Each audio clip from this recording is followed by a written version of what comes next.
Белгечләр мәгълүматларына караганда, Татарстанда ел сайын авылдан шәһәргә якынча 10 мең кеше күчеп китә. Аларның төп өлешен яшьләр тәшкил итә. Башка төбәкләр белән чагыштырганда, бу әле түзәрлек санала, ди Татарстан аграр яшьләре берлегенең башкарма җитәкчесе Эльмира Хайбуллова. Несмотря на то, что ежегодно по статистике из сел и деревень уезжает около 10 тысяч сельской молодежи, то если мы посмотрим даже на наши соседние регионы, то эта цифра в разы выше. Поэтому я считаю, что перспектива того, что эта цифра в определенный момент остановится и на село начнут возвращаться ребята, она есть. В целом, конечно, такие проблемы касаются больше всего отдаленных районов, отдаленных именно от Казани. Да? 25 яшьлек Раушан Гәрәев Сарман районының Җәлил агрофирмасында тракторчы булып эшли. Аны авылда яшьләр калмавы борчый. Перспектива юк, яшәр урын юк, хезмәт хакы аз, шуңа калмыйлар, ди Раушан Азатлыкка. Авылларда күп бар, но ләкин анда яшәр урыны кызык түгел. Яшәргә урамга чыгалар, пивешу, оракшу. Хәзерге вакытта пивешу, оракшу немчә модада түгел. Вот развлекательный, мәсәлән, бильярдный клублар бар, шулык боулинг клублар, безнең карайда шаллы бар, әлмәт бар. Барып рәхәтләнеп җал итеп кайтырга. Яшьләр кайгына эшкә керсәләр, беренчедән иң авырга авыл хуҗалыгында эшләргә дип әйтим мен. Аларны эшләгән эшләрен күрмиләр, аларны поддержать кеше юк. Вот, пожалуйста, бирегез шуңа бер грамота хотя бы. Вот яшь кеше үзеннән үзе канатланып эшли башлый. Потому что үзенә уйлый эшләгән. Вот минем эшләгәнне күрделәр, миңа вортта тырышырга кирәк.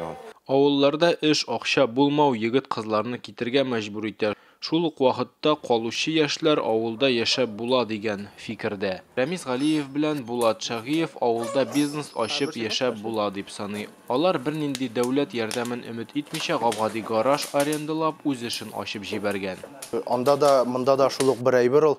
Алардан да көтеп торалар, ике куллап каршы алып, аларны жайлы тик утыра торган эшкә алалар дип уйлап китеп бару инде бу. Бу теге 18, 17 яшь, 16 яшьләр мәктәптән чыгып, Казанга китеп, Казанда калам дип, квартиралар снимать итеп яшәү. Ул минемчә ул әйбер, минем өчен ул әйбер дөрес түгел, чөнки эшләгән кешегә каяда эш табып була.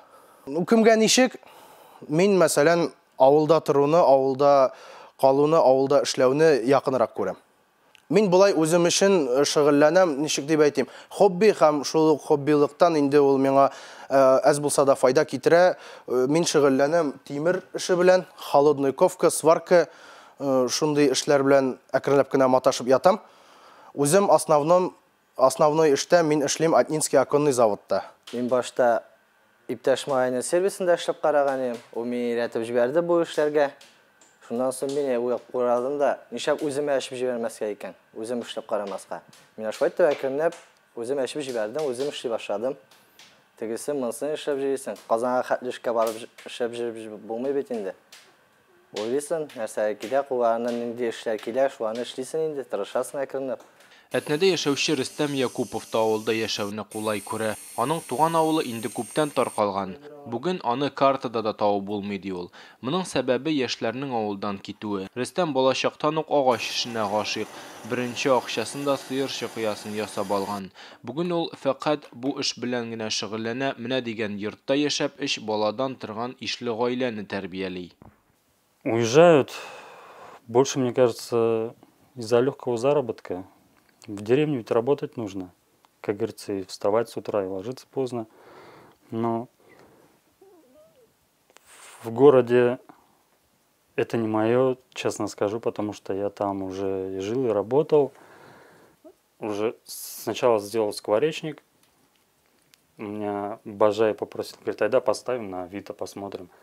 Поставили на Авито, пошел спрос, начали спрашивать, интересоваться. С первого заказа купил первый станок, на нем изготовил заказ. Так дальше больше, и уже как бы на основное, что понял, не давал почти никакой рекламы, кроме на Авито один раз. Вот. Основное идет сарафанное радио. Если ты делаешь качественно и хорошо, то тебя найдут все равно хоть где.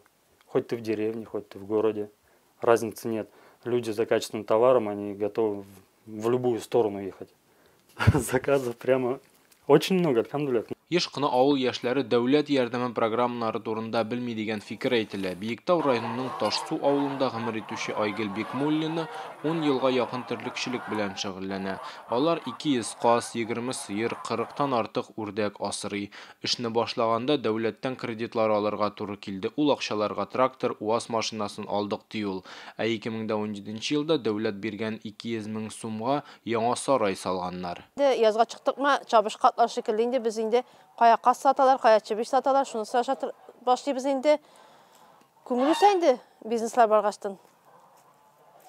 Авылда калуның сәбәбе авылны яратам инде, шәһәрне бөтенләй мин яратмыйм. Әллә нигә бер барып килгәндә дә инде ничек шәһәр халкы яши икән дип, авылда яшәргә теләсәң, яшәргә дә бик җайлы, шәһәрдә яшәшкеле яшибез, Аллаһка шөкер. Казлар алабыз, бер казга 100 сум субсидия кайта инде, 300 сумны каз булса, миңа 200 сумга төшә инде. Үрдәк алган кешегә тагын үрдәккә 80 сум. Итчебина 30 сум кайта дәүләт булышан дип тора инде. Сарай килосы 450 сумнан сатабыз инде. Патрахасын 300 сумнан сатабыз. Минем 2 малайым да, Аллаһка шөкер, авылда калды. Икесендә дә ВАЗик машинасы, үзләренең бизнеслары бар инде, үзләре вакыт егешләргә җыйлар.